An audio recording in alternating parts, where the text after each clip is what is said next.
basic things are children afraid of? And how does a lot of spooky media aimed at children take advantage of these fears? In my last video, we talked about how important lessons like stranger danger and looks can be deceiving are explored in Coraline, but what about when the danger is all too familiar? Monster House is arguably the creepiest film aimed at a young audience that I've ever seen. The animation is uncanny and bizarre, and the basic premise is pretty disturbing. A creepy, monstrous house that eats people who get too close.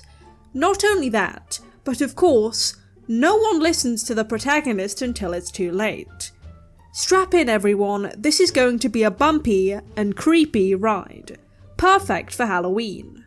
Apparently it wasn't just me who found the film extremely unsettling as a kid, and somewhat inappropriate while reflecting on it as an adult. But are our sentiments towards the film justified, or are we simply overreacting? Let's find out. Without further ado, on with the review.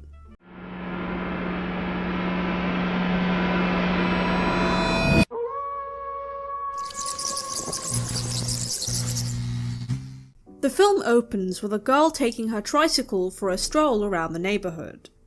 This would almost be cute if it wasn't for the unsettling medium, a result of its mid-2000s production. The quasi-adorable scene abruptly ends when the girl reaches Mr. Nebuchadnezzar's house, who doesn't seem like the friendliest old man. Do you want to be eaten alive? No! Although it is very difficult to empathise with Nebuchadnezzar here, especially on a first watch, as he seems like a huge jerk, we'll find out later that he has a pretty reasonable excuse for this behaviour.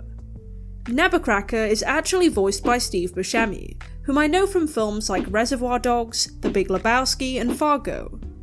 We are then introduced to DJ, a boy who lives across the road from Nebuchadnezzar and appears to spy on him regularly. Geez man, I know he seems like a weird old guy, but I think it's time for a new hobby.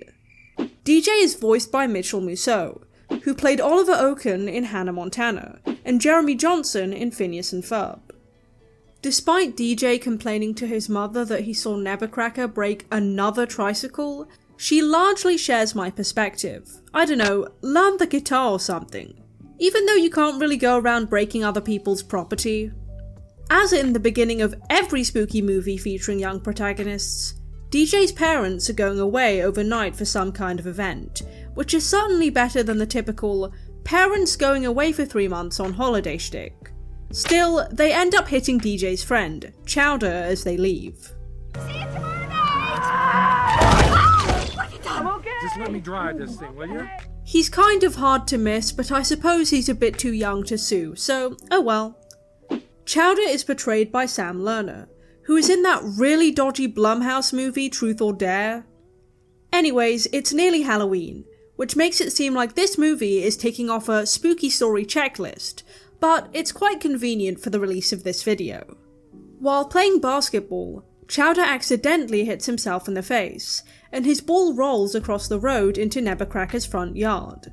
Not seeing Nebuchadnezzar around, DJ runs across the yard to retrieve it, but just as he does, the very man they're trying to avoid steps outside.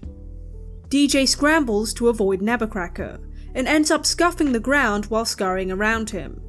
This enrages the old man, who picks up DJ while screaming at him. However, given that he's like 80 or something, Nebuchadnezzar ends up giving himself a heart attack, horrifying the children. As he's carried away on a stretcher, Nebuchadnezzar drops a key, which DJ picks up. Strangely, the grass clings to one of the stretcher wheels, and refuses to let go, while the window seems to crack by itself. Understandably, DJ is overwhelmed with guilt about the whole ordeal. I'm a murderer. No, you're not. I'm not? When it's an accident, they call it manslaughter. DJ's babysitter, Z, arrives, and she has one of the dodgiest haircuts for an old person, although that may just be the hair texture provided by the animation, it's hard to say. When DJ says he's too old for a babysitter, Z smashes a potted plant for no reason and threatens to tell his parents that he did it to blackmail him. Man, I wish the Simpsons children were here. Whilst Z calls her boyfriend downstairs, DJ gets into bed, and an ominous silhouette of Nebuchadnezzar's house towers over the room, turning into a malicious hand. It turns out to be a nightmare though. However, DJ does receive a weird call from Nebuchadnezzar's house, which creeps him out. Z and her wacky-looking boyfriend Bones interrupt by playing a childish prank on him. DJ insists that the call really was from Nebuchadnezzar's house, but of course they don't believe him. A phone call from beyond the grave.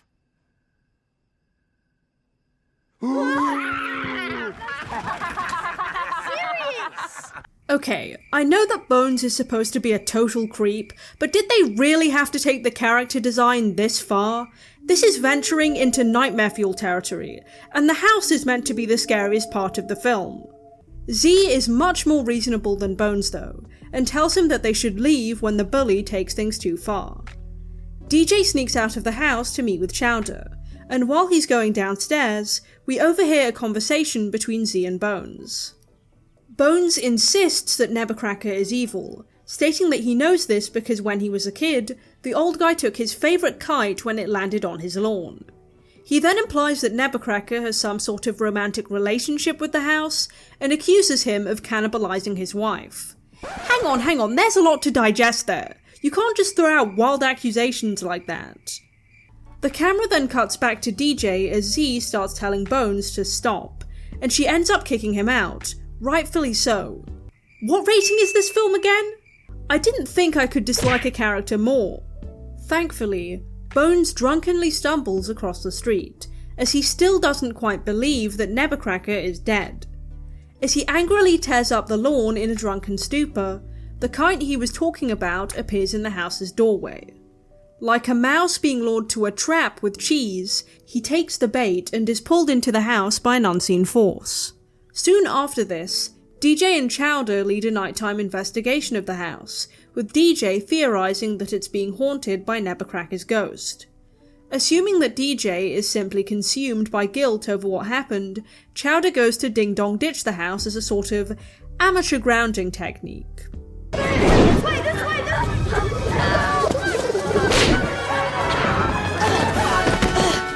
Yeah, that doesn't exactly go to plan. You really have to take a gamble when you're a character in a horror film. It could be a case of an overactive imagination, but your friend may very well be spot on. Naturally, the boys are scared by this and run back to DJ's house. The next morning, Z barters with a neighbourhood prep school kid named Jenny, who is trying to negotiate selling her sweets for extra credit, or something along those lines.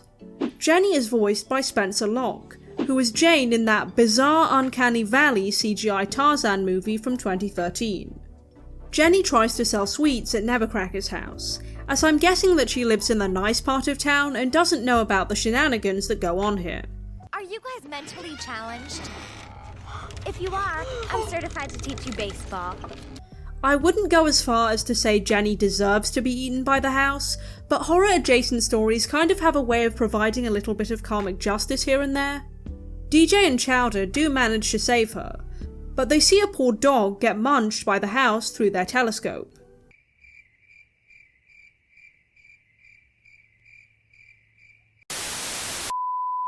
The kids end up calling the police on the house, and I'm sorry, but even if the police did believe them, what exactly could they do? Put the house in handcuffs and take it down to the Nick? It doesn't even have hands, for God's sake! Honey, you've got a big storm coming. The rookie cop does buy their story as the trio mentions the canine victim, but he wavers when his superior snubs them. Now claiming to have lost faith in government workers, DJ and Chowder take Jenny to the person on the next rung down on the authority ladder.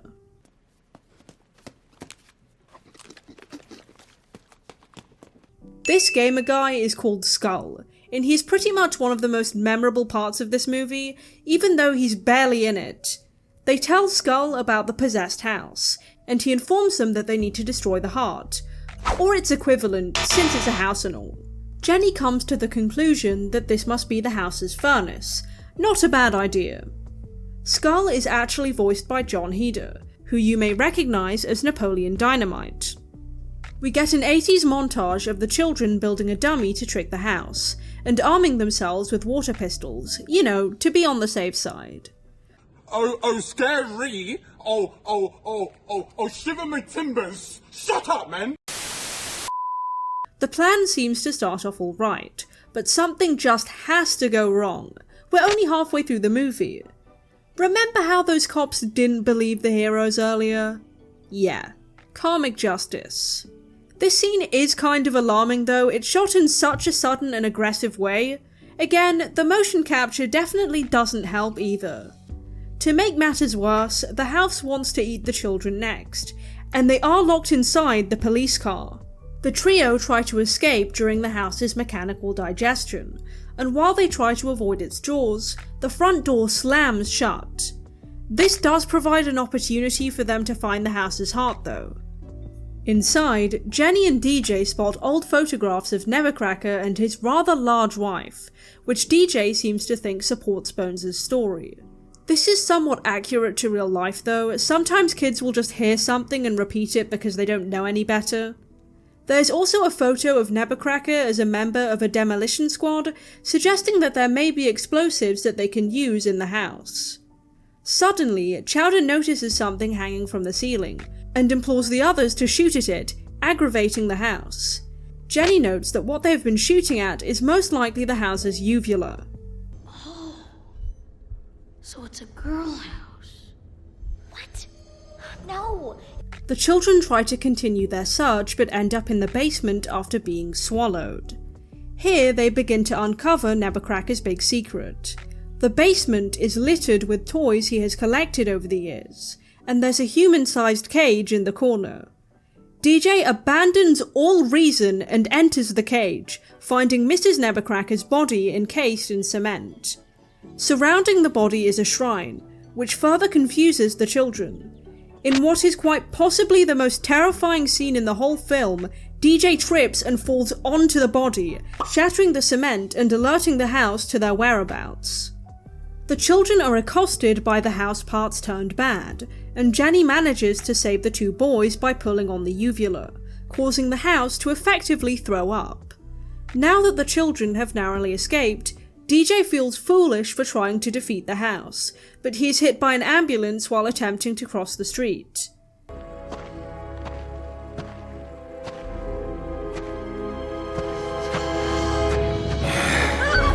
That's right, Nevercracker was never dead.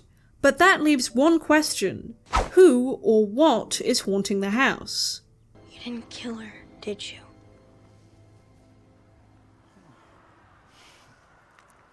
Nevercracker explains that he originally met his wife, Constance, when she was a giantess in a freak show. He helped her to escape, they got married, and he began to build a house for them. However, due to the abuse that she suffered while in the circus, Constance interpreted any mischief by children as an attack against her. One Halloween, while she was what she saw as defending her home, Constance tripped and fell onto what would become the basement floor of the house, with cement falling onto her on the way down.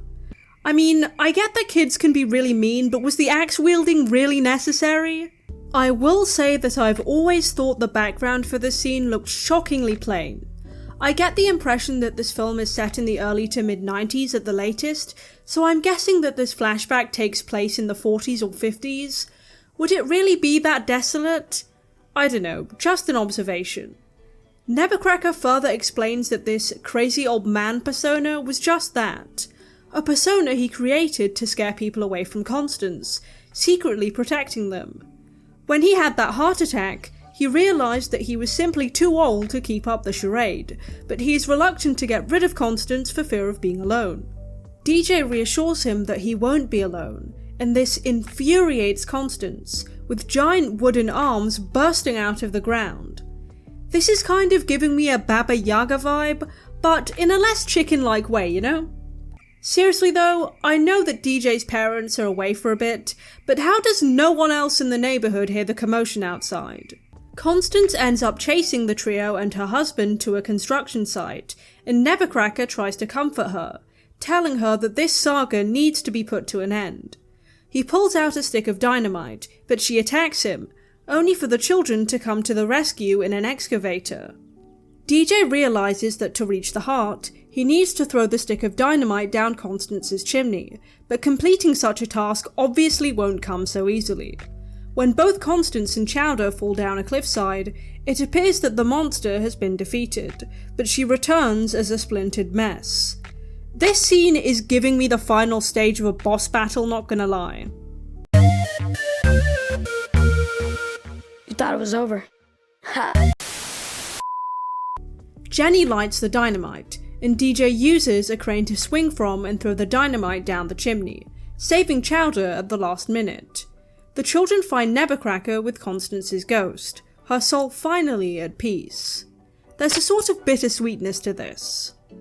Nebbecracker is actually ecstatic at this ending, as he's finally free.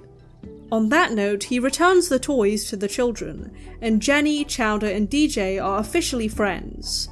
Conveniently, DJ's parents return as well, and just happen to miss everything.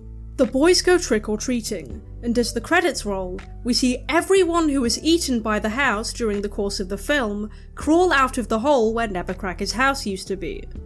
Were there any people who were eaten before the events of this film? If so, what happened to them? It does imply that everything really will be alright in the end though. On an even better note, it turns out that Z has actually left bones for Skull in his absence, and that's the end of the film. So, what did I think of Monster House overall? I actually really enjoyed it, and I think it explores some very dark themes on par with Coraline. However, unlike that film, it also juxtaposes these themes with a lot of funny dialogue to help brace things for the audience. The film really captures the elements of telling this kind of story through the lens of a child well, and the trope of the very scary neighbour or house at the end of the street, which all the neighbourhood kids make games about, is a pretty well-established idea. Here, it's just taken to an extreme. DJ, Chowder, and Jenny's interpretation of and response to events is pretty much exactly what you'd expect. They believe rumours and jump the shark frequently, but their creativity is typically their greatest strength. This is even demonstrated through more minor character interactions, such as when DJ thought that he could make Z go away simply by telling her that he doesn't need to be babysat. I suppose it's just kind of surprising because I often expect writers to have forgotten what it's like to be a child. Similarly, a common fear during childhood is the dark, as it can be dangerous for obvious reasons. However, many of the attacks by the house occur while there's still light outside. But, I mean, did she really have to go for the dog? That brings me to my favourite character in this film, Mr. Nebbecracker. I think having him first appear on screen as a false antagonist was a clever way to introduce the character, as it's a pretty natural conclusion to reach, given the way that he acts in the beginning. This means that the audience has to figure out what's going on alongside the protagonists, and given that the antagonist of the film is a house that eats people, it's kind of an anything goes type of story. It's not like they were wrong to think the house was possessed, it just wasn't possessed by Nebbecracker. Both Nebbecracker and Constance are tragic characters, with Constance never really having a shot at a good life, even when things were looking up for her, and things never really went right for Nebbecracker either, despite him trying to do what he saw as the right thing throughout his life. Sometimes life just isn't fair, you know? According to a 2006 article by Animation World Network, Sony Pictures wanted to make another animated film using motion capture following the Polar Express, but wanted the characters to move in a more puppet-like, stylized manner. I suppose this explains a lot of the characters' strange movements. It's not super off-putting, but it is really noticeable in some scenes. It kinda reminds me of that really weird Mr. Clipboard scene in Food Fight. The movie actually got a video game adaptation that was released on the PS2 in 2006. The game was also released on the DS, GameCube, and Game Boy Advance back in the day, so it seems like Sony was really trying to capitalize on this film. I was wondering what the public thinks of Monster House nowadays, and ended up finding some really funny reviews while doing research for this video, so here are a few of them. This movie was honestly a great watch, and an underrated gem. I do have to agree that the CGI is a bit dated, but I don't suppose visuals are everything. I cannot hear the word uvula and not think of this movie. Me too, now that I think about it. a very decent movie. I liked it as a kid and it was very fun to watch. It has been an annual event to watch this movie every Halloween. I do want to ask though, about the ending, spoilers. Why does no one see the giant monster house stomping around the neighborhood? Seriously. Glad I wasn't the only one who thought that. My man should have just put up a fence. In conclusion, while it isn't perfect, I think that Monster House is a strong film overall, with some genuinely creepy moments and a nice lesson about overcoming your fears. The pacing in the third act feels a bit rushed, but the resolution is cathartic enough for me to overlook this. While it's versatile enough to watch all year round, Monster House is definitely a film I would recommend watching during the holidays. Well, that's all for this video. Don't forget to like and subscribe, and as always, thanks for watching. Happy Halloween! Too spooky for you. Too spooky for you.